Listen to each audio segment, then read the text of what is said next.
Leadership is important and vital to the growth and development of any society. It's important to have the right leadership. Leadership fosters growth and unity in any society. Like John Maxwell says in one of his books, everything rises and falls on leadership. This is very true. It's important we know why we need the right leadership right now in 2025 in Nigeria and also in Africa. So in this video, we'll be talking about or be learning about what leadership is, who is the leader, the characteristics of a leader, types of leadership, few types or some very important kinds or types of leadership that we should know, and why I would recommend transformational leadership, why my choice of all these types of leadership remains transformational leadership. So let's roll along together. I'll begin with who a leader is. A leader is someone who inspires a certain group of people, someone who can influence them to take the right decisions. A leader is someone who, when he walks into the room, you can feel confidence, you can feel someone who knows what he's doing, or someone who can get the attention, who easily gets the attention of a certain group of people in the room. For example, someone who is knowledgeable, someone who is accountable. So I would also go into the characteristics. I've already started speaking about that already. This leads me to the characteristics of a leader. A leader, like I've said, is knowledgeable. It is accountable. There is integrity. When he says something, he keeps to his word, or should keep to his word. He is someone who is goal-oriented. He has a goal and he wants to achieve that goal. With those who is leading, he has a vision. A leader is someone that is vision-driven.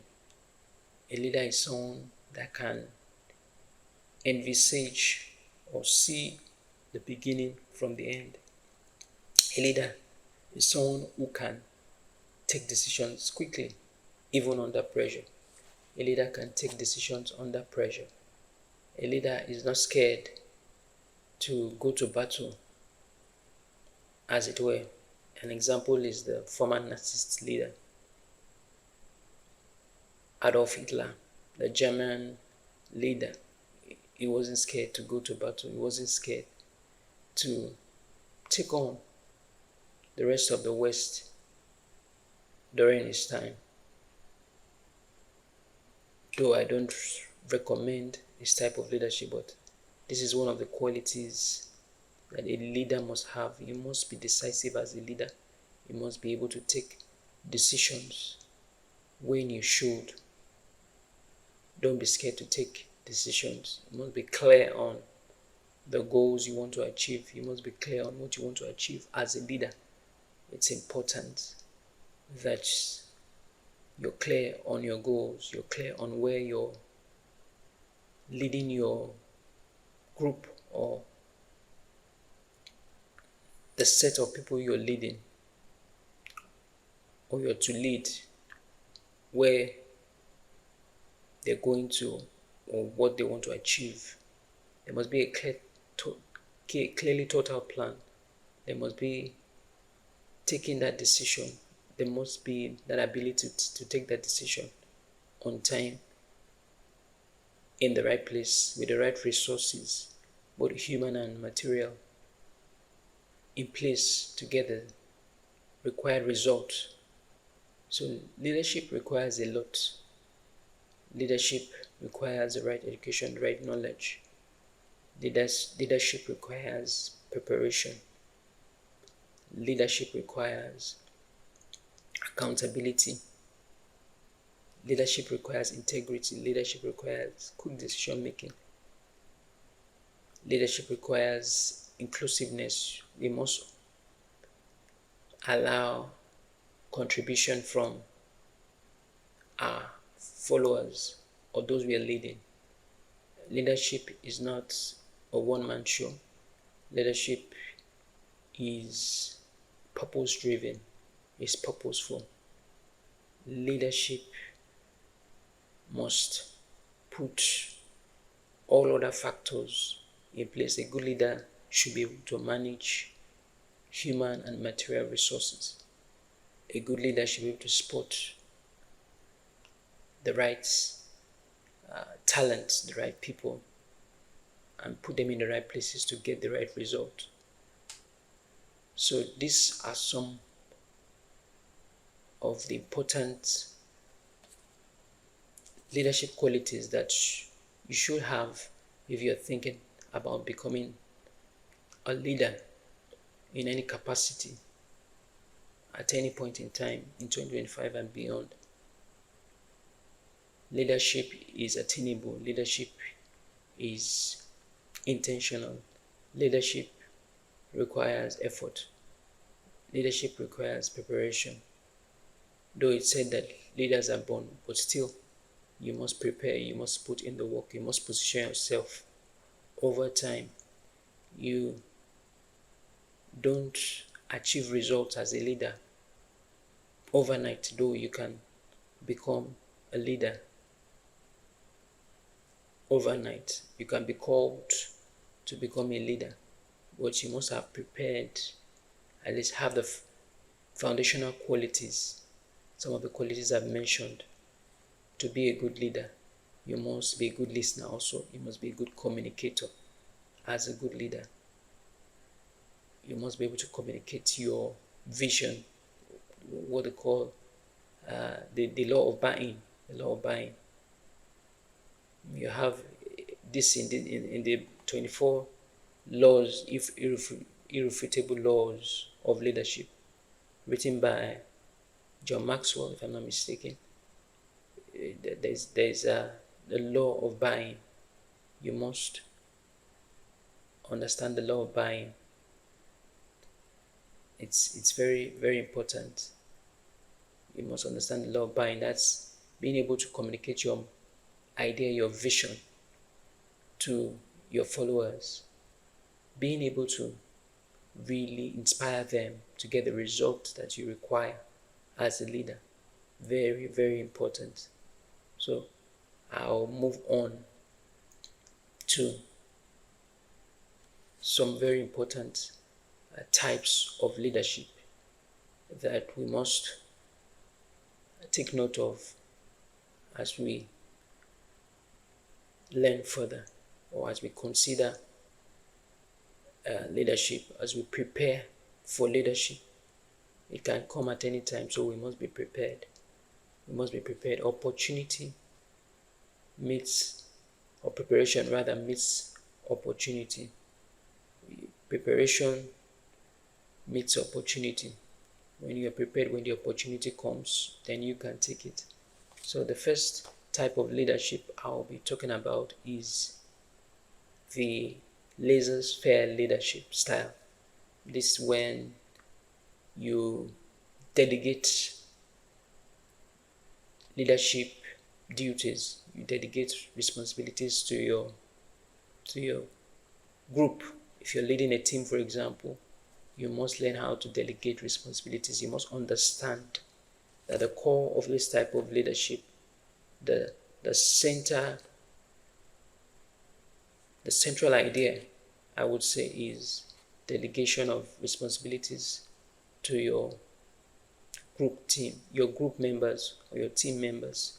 You must have the ability to delegate responsibilities effectively as a leader.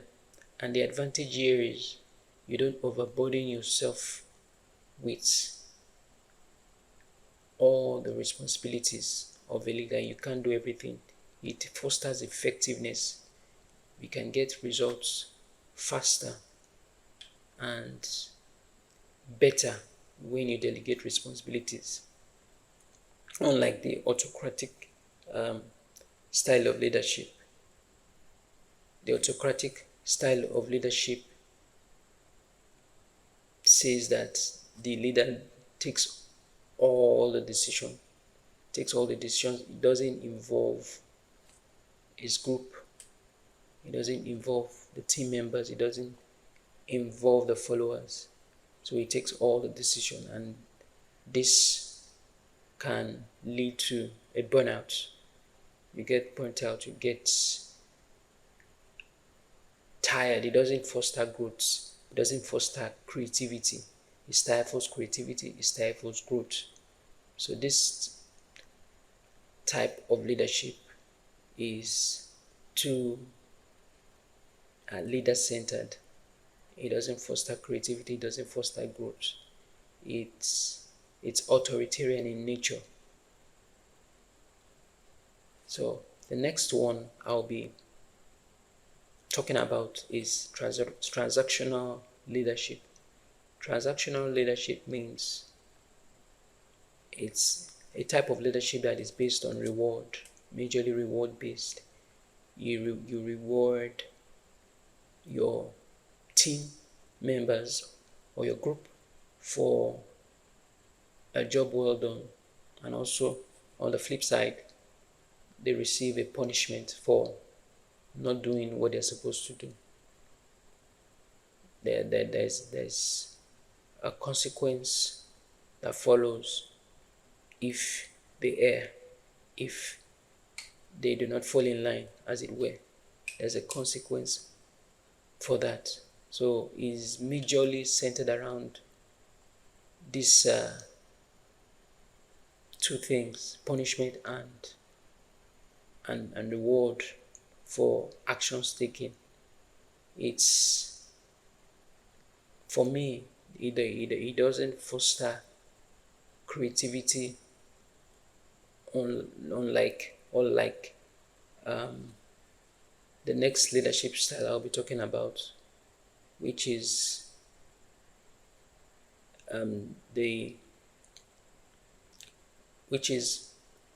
transformational, the transformational type of leadership, which is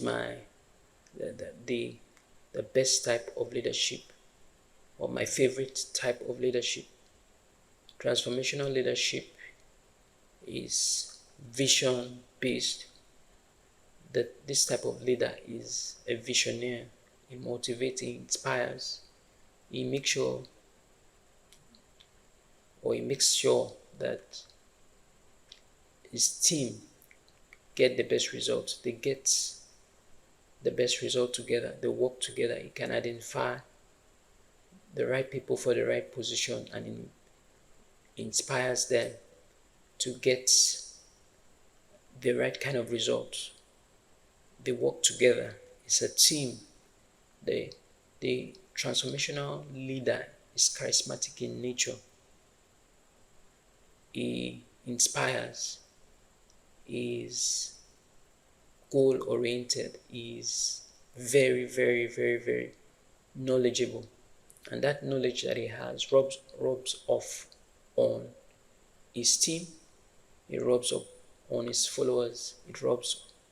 It shows in the way he's able to motivate, to inspire, to influence his team, his group, his followers to get the kind of results that is required.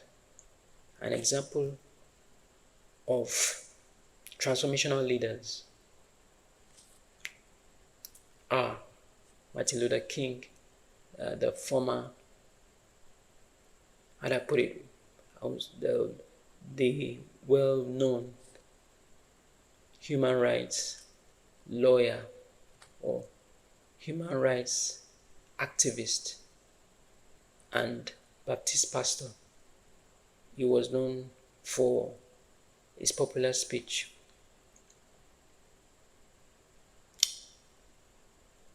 which he gave. He said, "One day I have a dream. I have a dream that the African will be able to, walk on the street." Now I'm paraphrasing, without being molested, without being, without living in fear of being antagonized or being racially abused. One day, he saw an America where the black man will be able to walk on the street without being racially abused, without being discriminated against. He was one who fought for the rights of the black American, or the blacks that lived in America that were discriminated against precisely in the US at that time. It was one who stood for his faith. It was one who stood for national development, one who stood for national unity. He saw a society in the US that accommodated the black race, that was without, at least to the barest minimum, discrimination. This was one major thing that he stood for. That speech that he gave that day still stands out. So a leader must, for me, be very vision driven. You must have a vision and you must be able to communicate your vision. Ability to communicate, like I mentioned, your vision such that people are able to believe it and then take action and run with that vision. Take action and run with the vision. Another transformational leader that we also know is Nelson Mandela. Nelson Mandela was a political leader at the African, or for the African National Party, the ANC, let me just say the ANC now. He was a national leader. He was part of the party. He was known for his fight against the apartheid regime, the regime that stood against the blacks in South Africa at the time. There was a lot of discrimination in South Africa at that time, and he stood against it. He had to pay the price of being in prison for 27 years before he eventually became the president of South Africa in 1994. He stood for the rights of the blacks in South Africa at that time, and he was able to galvanize, he was able to begin the journey of transformation that took place in Africa, that took place in South Africa at that time. And he was able to rise to the position of the president of South Africa to implement some of his ideologies between 1994 and 1999. So I would also mention the charismatic type of leadership The charismatic type of leadership is a leadership that is not too far away from transformational leadership.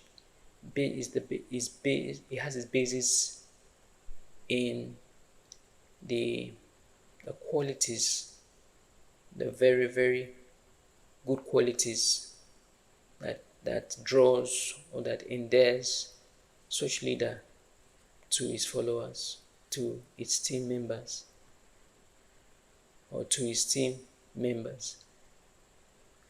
Is a type of leader that communicates effectively, that is trustworthy, that has vision, that is goal-oriented, that wants to see results, that is result-oriented, that has problem-solving skills. Leaders that are charismatic, that are transformational in nature, are result-oriented, are problem solvers. As a leader, you must be able to solve a problem. You must have the solution to a problem, not at least at the initial stage, but over time, there is a solution to that problem, there is a solution to that challenge, as it were, before you. You must be able to find that solution. You must give it a solution to that problem that your nation has, that your group has, that your community has, that your state has. There must be a solution to that problem. So leadership requires these qualities that I've mentioned: vision, integrity, problem-solving skills. A leader also must be prayerful. I'd like to add that to it. It must be spiritually intelligent also. But the basic ones is what I've mentioned. I've already mentioned already. A leader must have the spiritual dimension, the spiritual backing. We have examples of leaders in the Bible. Daniel. We have Jesus Christ, who was also a leader in his right, and he hasn't been forgotten. We saw a leader must be able to care for his followers, for his team. There must be a heart of compassion. Very important. A heart of compassion.